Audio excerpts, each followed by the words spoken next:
Okay, welcome back to my Physics 2 course. Today I'm going to talk about reflection and refraction. It is both light, but again, let's start with three basic general ideas to understand what reflection and refraction is. So it's all about light, and we are talking about how light is going through, for example, from air to water. And so first thing is light is going through from air to water, let's say. Light can reflect it and refract it. And whole this physics 2 class, it is extremely important for you to be able to sketch what's going on. And in this case, you have this type of container where you have, let's say, water, and this part, the other part is air. And so let's say that you are having the light.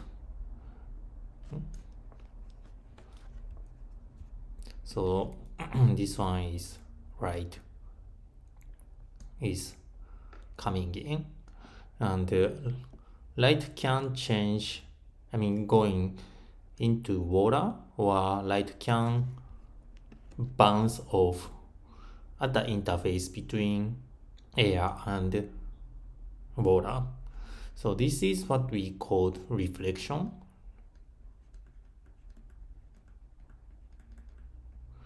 And the other one is what we call diffraction.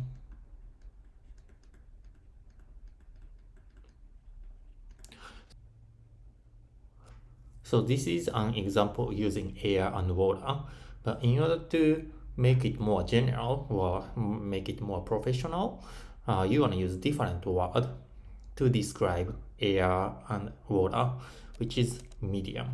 So for basically in this second sentence, it sounds more professional if you want to define the refraction or reflection.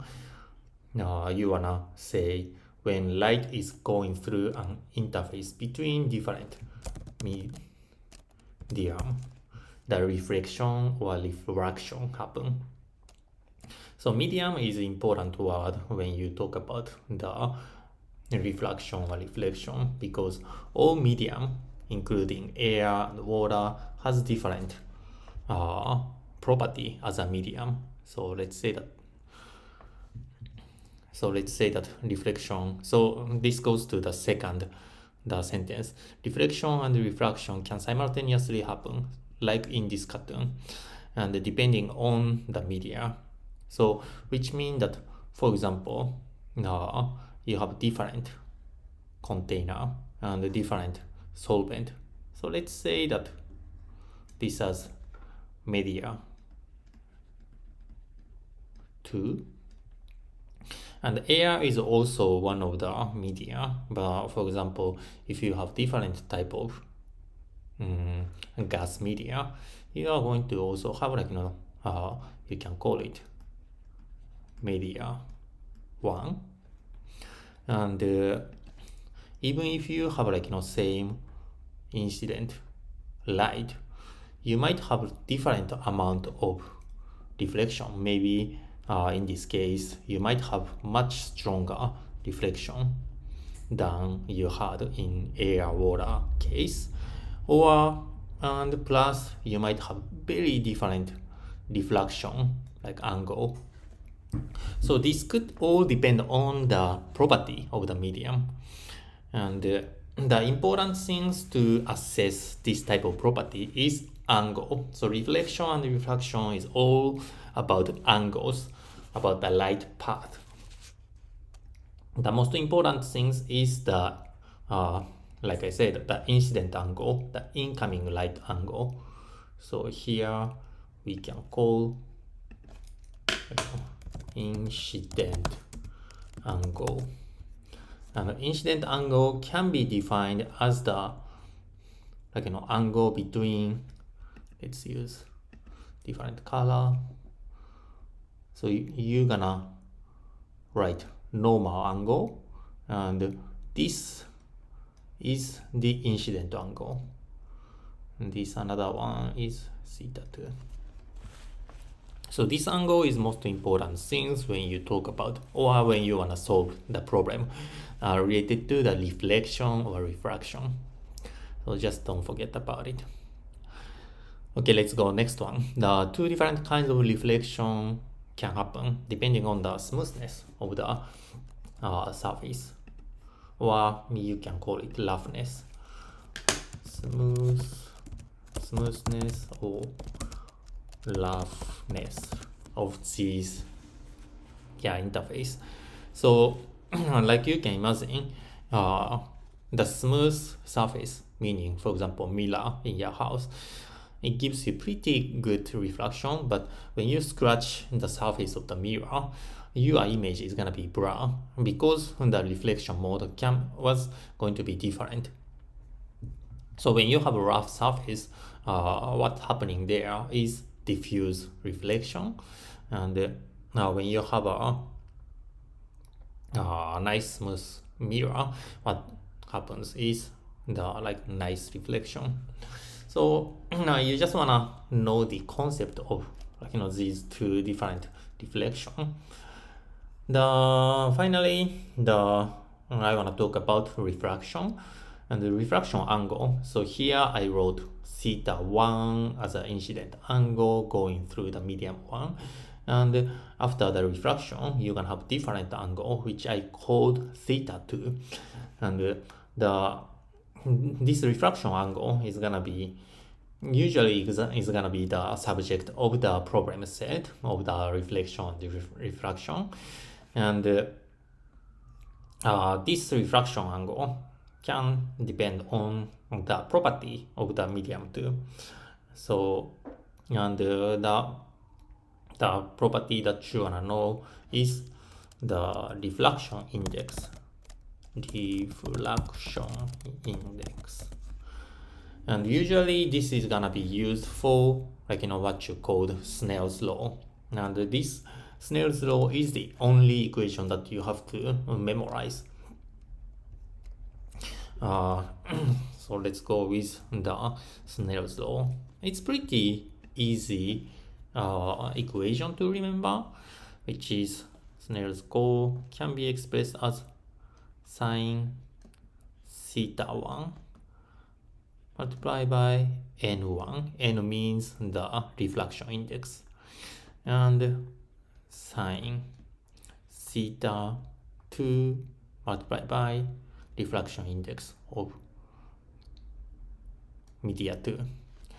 Usually many times you are talking about the reflection angle from air to one media.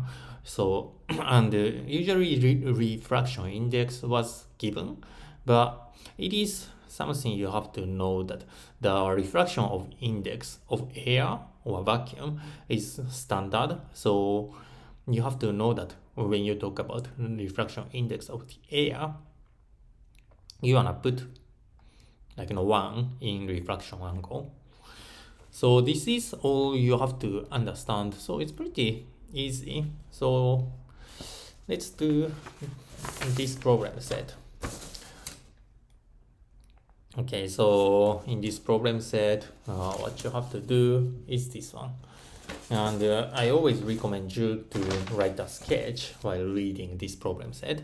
So the problem is the light is traveling from the air into an optical fiber. So this is the refraction problem with an index of refraction of 1.44. So you have this type of container again, and the light is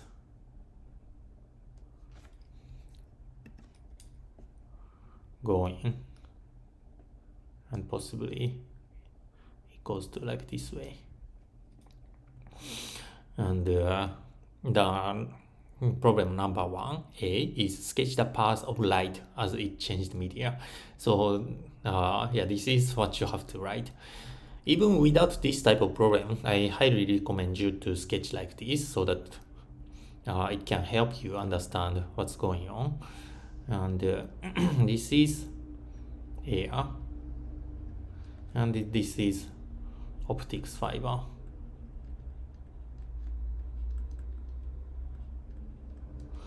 And again, you wanna put the normal line and this is theta 1 and this is theta 2. So this is what's happening here. Let's go to the next problem. If the angle incident of the end of the fiber is 15 degree, what is the angle of reflection inside the fiber? Okay, so here, which means that theta 1 is 15 angle, 15 degree. So all you have to do is just applying Snell's law, as you can see here. Plugged all the numbers into this equation so that you can get the theta 2. So the equation is sine theta 1 multiplied by, again, the diffraction index of air is always 1. That's something you have to know. So sine theta multiplied by 1 equals to sine theta 2 multiplied by 1.44, which is the refraction index of the media. And here theta 1 equal 15. Theta 2 is unknown, so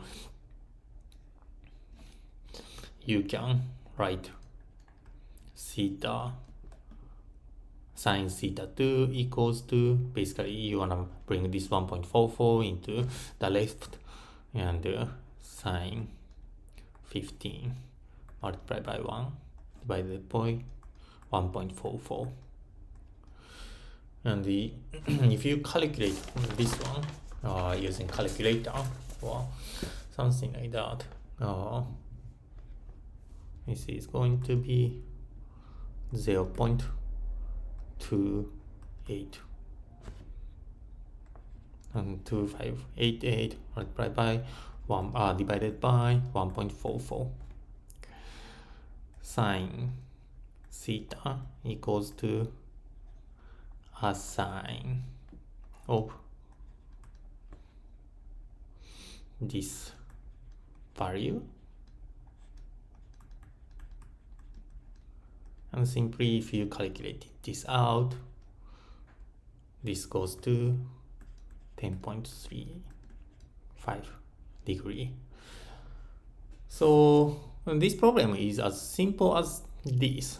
So just you want to understand the definition of reflection, diffraction, the definition of refraction index, and you want to understand how you apply Snell's law.